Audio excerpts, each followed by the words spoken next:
Estamos con la maestra Rosa María Álvarez de Lara, quien es investigadora del Instituto de Investigaciones Jurídicas y quien coordina también el núcleo multidisciplinario sobre violencia contra las mujeres. Maestra, en México el fenómeno de la violencia de género, según algunas informaciones, está muy extendido. ¿Qué tan preocupante es este fenómeno y qué daños produce? Bueno, efectivamente está extendido no solamente en Ciudad Juárez, que fue uno de los primeros puntos donde se identificó el fenómeno ya concreto de violencia contra mujeres, pero estudios posteriores han demostrado que el fenómeno está vigente en todo el territorio nacional, lo cual es muy preocupante desde todos puntos de vista. Desde por supuesto, el de violación de derechos de mujeres, pero también desde un punto de vista de salud pública, porque el hecho de atender la violencia contra las mujeres representa para el Estado mexicano un alto costo económico que tampoco se considera o no se toma en consideración cuando se habla de ataque a este tipo de fenómeno. ¿Qué ha hecho el Estado mexicano, maestra? ¿Ha habido cambios en las leyes? ¿Se han puesto en marcha políticas públicas para atender la gravedad de este fenómeno de violencia de género? Sí, efectivamente, a partir de 1993 que se identificó el fenómeno de la violencia familiar, que fue el primer tipo de violencia contra mujeres que se identificó, se han hecho muchas cosas. Se ha modificado en buena medida el marco jurídico para ayudar a controlar este fenómeno. Pero pues esto no ha servido al 100%, las leyes no modifican la realidad. Es un asunto cultural y que mientras no lo ataquemos con educación, con programas que vayan a la educación de la población, pues seguirá ahí vigente. Sí se ha hecho, pero no se ha hecho lo suficiente.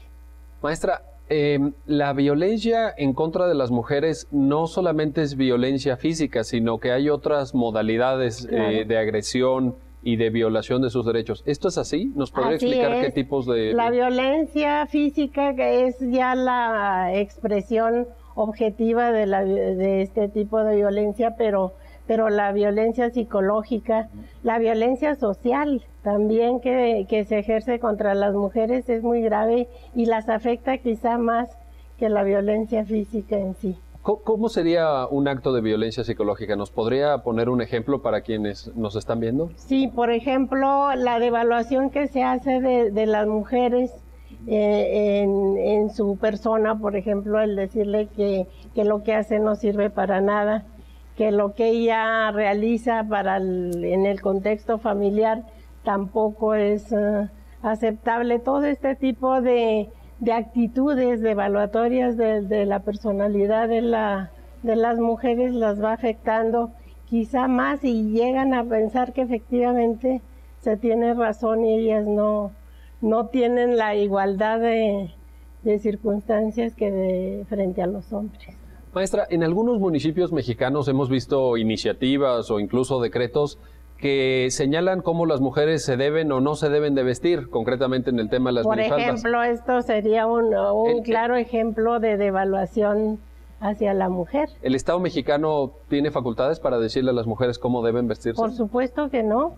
Por supuesto que no. El respeto a la dignidad de las personas debe ser irrestricto y dentro de ese respeto pues está el asumir que las personas pueden vestirse como puedan siempre y que no atenten contra una sociedad, no salgan desnudos o ese tipo de asuntos, pero en cuanto al tipo de vestimenta creo que no debemos, es como antaño cuando las mujeres tenían que taparse la cabeza para ir a las iglesias.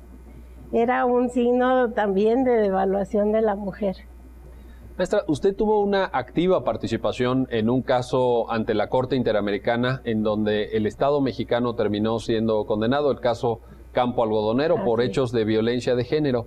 ¿Nos podría usted sintéticamente indicar cuáles fueron las principales conclusiones de la Corte Interamericana para condenar a México en este importante caso muy representativo de la violencia de género?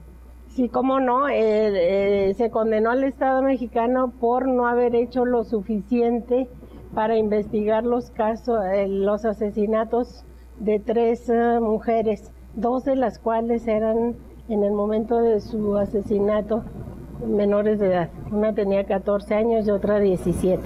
De manera que, y esto era nada más una muestra representativa de todo lo que había venido dando desde 1993 en Ciudad Juárez, donde muchísimas mujeres fueron privadas de la vida, y no solo privadas de la vida, sino vejadas, asesinadas, violadas, violentadas de una manera terrible, y que estos 3 casos fueron llevados a la Corte, y sobre estos 3 casos la Corte determinó que existía toda una serie de una circunstancia de no acceso a la justicia por parte de las mujeres y de una situación de violencia en contra de ellas.